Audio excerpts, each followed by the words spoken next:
මේ දිනවල 2026 major league cricket තරඟාවලිය හැමෝගේම අවධානය දිනාගෙන තිබෙනවා. හැබැයි මේ මුළු තරඟ වාරය පුරාම ලංකාවේ අපිට වඩාත්ම ආඩම්බර වෙන්න පුළුවන් විදිය කතාවක් හැදුවේ එක්කෙනෙක්. ඒ තමයි සියටල් ලෝකස් කණ්ඩායමේ දසුන් සානක.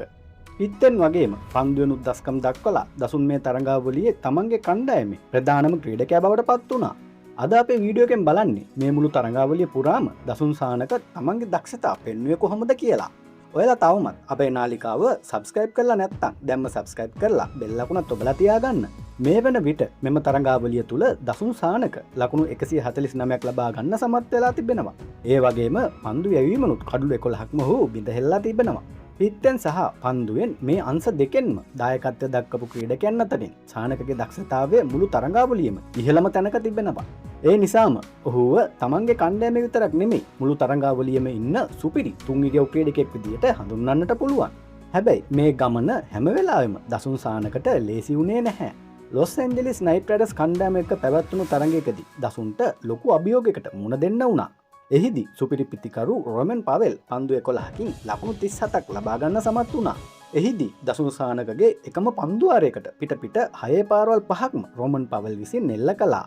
අවසානයේදී ඒ තරඟය ලකුණු 81ක විශාල පරතරයකින් පරාජය වුණේ දසුන්ගේ කණ්ඩායමයි. කෙසේ වෙතත් තමන් අතින් ගිලිහුණු තරඟය නැවත ලබා ගන්න දසුන්ට වැඩි කාලයක් ගියේ නැහැ. ජුනි මාසයේ 28 වෙනිදා ඕක්ලන්ඩ් පිටියේදී නැවත වතාවක් ඔවුන්ට මුහුණ දෙන්න වුණේ මේ නයිට් රයිඩර්ස් කණ්ඩායමමයි. ඒ තරඟයේදී සියටල් ලෝකස් කණ්ඩායම ලකුණු 72කට කඩලු 6ක් වැටි ඉතාමත් අසිරු තත්ත්වයකයි හිටියේ. කණ්ඩායමේ මුළු ලකුණු සංඛ්‍යාව 100 සීමාවටවත් යන්නේ නැති වෙයි කියලා හැමෝටම හිතුණා. හැබැයි අංක 7 ස්ථානයෙන් පිටියට පිවිසුණු දසුන් සානක පන්දු 23කින් නොදවි ලකුණු 58ක් ලබා ගනිමින් මුළු තරඟයම වෙනස් කරන්න සමත් වුණා. 4 පාරවල් 3ක් සහ දැවන්ත 6 පාරවල් 5ක් ඔහුගේ ඒ ඉනිමට ඇතුළත් වුණා. ප්‍රබල පන්දු යවන ක්‍රීඩක අලිකාන්ට පිට 6 පාරවල් එල්ල කරමින් දසුන් තමන්ගේ අර්ධ ශතකය ලබා ගත්තේ පන්දු 21කින්. මේ විශිෂ්ට ඉනිම නිසා දසුන්ට තරඟයේ වීරයා සම්මානය හිමි වුණු අතර ඕකස් කණ්ඩායමට ලකුණු 20ක ජයග්‍රහණයක්ද ලැබුණා. මේ මුළු තරඟවාරය පුරාම සියටල් ලෝකස් කණ්ඩායමට ජයග්‍රහණය වගේම පරාජයන් රැසකටත් මුහුණ දෙන්න වුණා. වොෂින්ටන් ෆ්‍රීඩන් කණ්ඩායමට එරෙහිව ලකුණු 88ක දැවන්ත ජයක් වගේම සැන් ෆ්‍රැන්සිස්කෝ යුනිකෝන්ස් සහ MI නිව්යෝර්ක්ස් කණ්ඩායම හමුවේ ඉතාමත් සුළු ලකුණු සංඛ්‍යාව වලින් තරඟ පරාජය වෙන්නත් වුණා. හැබැයි මේ හැම තරඟයකදීම දසුන් සානක පිත්තෙන් වගේම පන්දුයනුත් තමන්ගේ උපරිම දායකත්වය කණ්ඩායමට ලබා දුන්නා. මේ වන විට ඔහු ලබාගත් ලකුණු 149 සහ බිඳහෙළු කඩලු 11 නිසා ඔහුව තරඟාවලියේ වටිනාම ක්‍රීඩකෙක් බවට පත් වෙලා. මේ හැම දෙයකටම වඩා දසුන්ගේ සුපිරිම දස්කම දකින්න ලැබුණේ ජුලි මාසයේ 5 වෙනිදායි.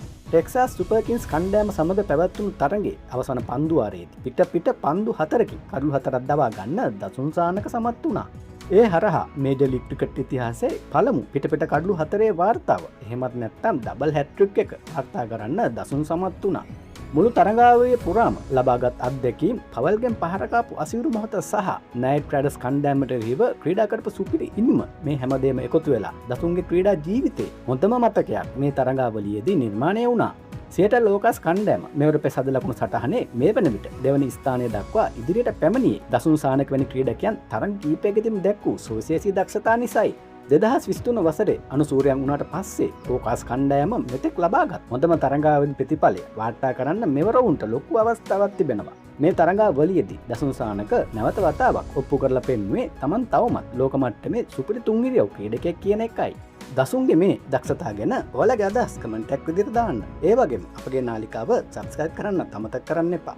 තවත් මෙවැනිම වීඩියෝකින් නැවත හමු වෙනකන් ඔබට සුබ දවසක්.